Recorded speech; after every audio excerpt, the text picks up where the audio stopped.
Romney and Paul Ryan lose, and the Republicans lost seats in the Senate and lost seats in the House. Why did that happen? And what do you think the Republican Party needs to do to make sure it doesn't happen again? Can you just identify yourself? Jonathan Weissman, The New York Times. I think that's a great question, and I know many of us are looking and thinking about that, but I don't think we lost by being too conservative and articulating our principles too clearly. I think it was actually the opposite. The 2010 election was a wave election, tremendous response, and the same folks that propelled the single largest Republican majority in decades, I don't think they turned on a dime and said, you know what, we don't want to cut spending, we don't want to balance our budget. That's not what they said. By a very slim margin of 51%, the president was reelected. And what we need to do is actually, I think, do a better job, and that's what conservatives have been saying, actually articulating conservative principles to all kinds of folks, not just those folks that read the Wall Street Journal. No disrespect to the Wall Street Journal folks, but there's millions and millions of other Americans have not heard what we believe in, and the value of individual opportunity, and the value of limited government and freedom and opportunity. And I don't think our candidates, and these elections coming out of candidates, did a very good job of articulating that. And that's my personal opinion. I know other colleagues have other ideas as well. If President Obama was elected, as you'd referenced, Congressman, mentioning frequently that he wanted a balanced approach, that he wanted the wealthy to pay their fair share, he won by an electoral margin of well in excess of 100. Do you gentlemen not interpret that as a mandate for the president to discuss revenue increases? Do you believe he won in spite of that rather than because of it? Congressman Huelskamp, I appreciate the question again. You might have asked earlier, I don't consider a 51% margin victory much of a mandate. Yeah, it is not a mandate. Actually, the mandate in the exit poll showed 66% of the American people that voted said, we don't want to raise taxes to reduce our deficit. 66%, that's the mandate. This president had 2 years in which to raise taxes on everybody he wanted to. He had a majority, he had Nancy Pelosi and Harry Reid to do that. It's kind of interesting. He didn't do it. And he has trotted out the same old thing again, I guess today, another proposal that's failed that even the Senate Democrats wouldn't support. I think it's time for the president to get serious about and provide some leadership. He wanted to be president for 4 more years. He's presided over the worst economic recovery since the Great Depression, massive exploding deficits. We got a fiscal cliff. Even worse, we got a debt ceiling coming very quickly. And again, this is the time, Mr. President, for you to step up to the plate. And that's what I appreciate about the Speaker's comments. Time to step up. Where you been? Welcome to 4 years of failed economic policies.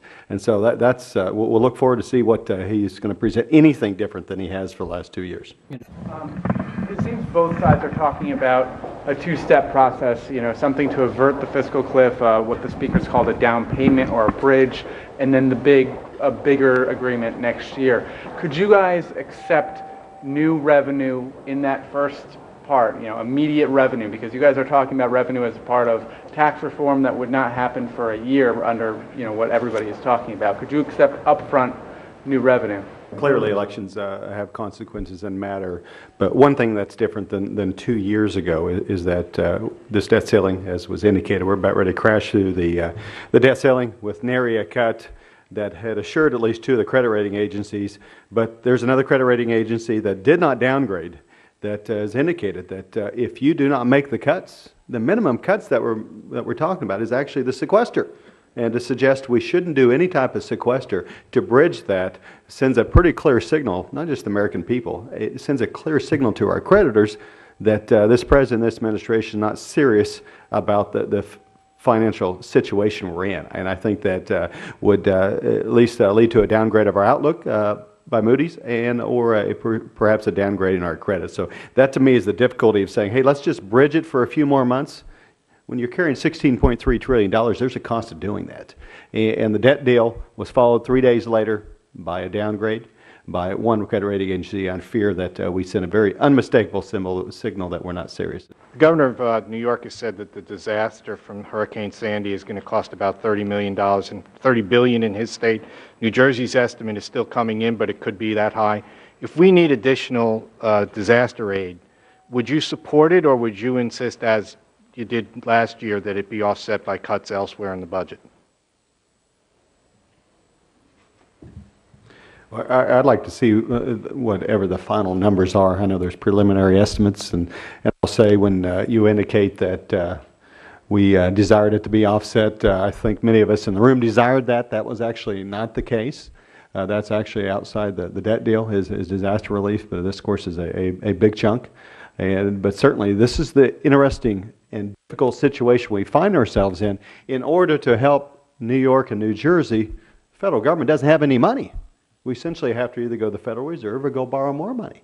And so we'll look and see what those are. But that becomes part of this scenario, this explosive situation of whether it's the fiscal waterfall or other items you might call that. And so we'll wait and see what those numbers are. I know there are others that are closer to that are concerned as well. Could any of you address the role that you believe that Paul Ryan should play in this fiscal negotiation? What would you like him to do, and how influential you'll think he'll be on your group? If I understood correctly during the conference this morning, he will be part of the Republican negotiating team as we move forward, and I will be voting for the waiver to make sure he remains as my Budget Committee Chairman. And we've got things to face now. We have, again, even bigger things to face, I believe, in the very near future. Ariane Marshall, AgriPulse. Could you talk a bit about the Farm Bill, what your priorities are, and what you're working on right now? But I think the principal disagreement that remains is what the Farm Bill is about food stamps. 80% of the Farm Bill. And we have the old ag community talking about the 20%, and we got the 80% where all the growth is at, and where it's projected growth, and where it's growing. You know, we had 47.1 million Americans on food stamps announced at 5:30 Friday afternoon. Massive increases under this administration. And the response is, well, we can only save $4 billion in a Senate bill. That's silly. $4 billion out of $800 billion. I was just in a room with representatives of 18 different states that are saying we need food stamp reform. Give us that. We can target and transform that program to make certain those go to the most needy, not those that are able to game the system. And we have to have those type of reforms. I plan on offering that amendment on the floor to start that process. But if we're going to do a farm bill, it should include fundamental discussion on ways we can improve and actually help poor people with changing that program. And we heard tremendous suggestions again from multiple states, folks that are on the front lines and saying, hey, this is what we need, we can do a better job. And if we have that opportunity and we're going to work the Farm Bill, that should be part of that discussion. But the idea, like any other entitlement that's coming from this administration, that yeah, we can spend $80 billion a year, and we don't want to reform that. This administration says they don't want to reform that. The Senate has made that pretty clear. Senate Republicans did a great job, but hopefully that'll be a battle if and when we get to conference over what's in the bill, which is $800 billion for food stamps out of $1 trillion farm bill. It is for the Justice Department to hack into private email accounts. Considering that, is that anything that concerns you? I do not know the answer to that, but I know I was struck that I'm just a freshman member. The more senior members here, I've been struck by the lack of willingness of this administration. I don't know if it's just them or previous administrations to actually share information with those of us that are supposed to make critical foreign policy decisions in the budget process. Very unwilling. Certainly this is another case of that. But I was struck as well that you mean to tell me the head of the CIA uses Gmail to communicate? And it just struck me that I'm very concerned about that. And obviously there'll be some hearings into this. I see that coming, and apparently he's agreed to testify, as he should. I think everybody involved should be testifying in this and provide as much openness as possible. And I look forward to perhaps Representative Jordan's committee hopefully taking the lead on that.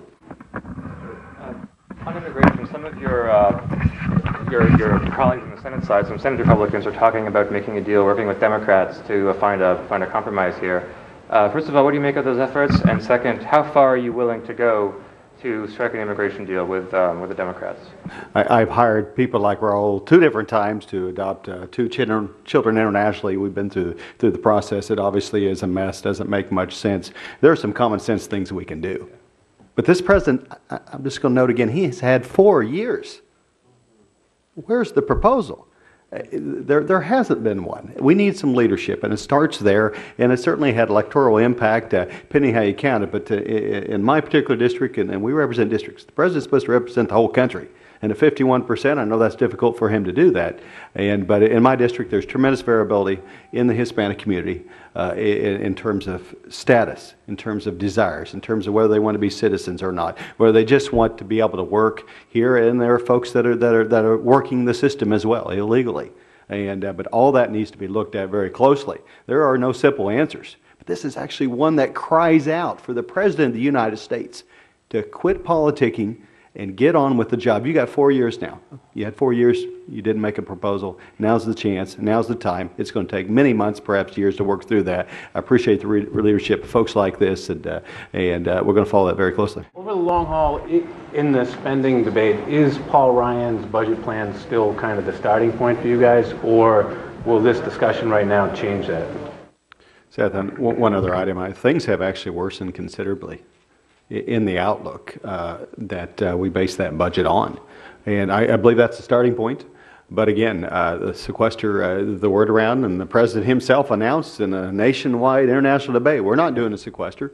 And I don't know how he does that by executive order. That's pretty interesting. But if you don't do that, you have the debt ceiling issue and the potential downgrade of your credit. So I think the situation is actually worsened. But that is the only reasonable, sensible solution that's actually been on the table for our 2 years up here for the freshmen. So that's certainly the starting point. It is the only serious discussion point. Alice Rivlin says that again and again, and other folks are saying that as well. So we're looking for a serious proposal. And again, as I understand that, the President, again, has offered the same thing that got no votes this morning. And again, it's as if it's 2009 all over again. No, Mr. President, we're a lot further in the hole than when you started. Are you guys under the understanding now that that's actual real new revenue, or is he talking about dynamic scoring? And I don't know if you can go down the line here. I'll add one other thing. I mean, the Speaker did send a letter to the conference. I think it was pretty clear. No increase in tax rates. I mean, that pretty clear in there. And when we talk about revenue, it's the idea of actually growing our economy, which we all claim to agree on. But there's certainly different proposals to do that. So with that, I want to thank everybody for joining.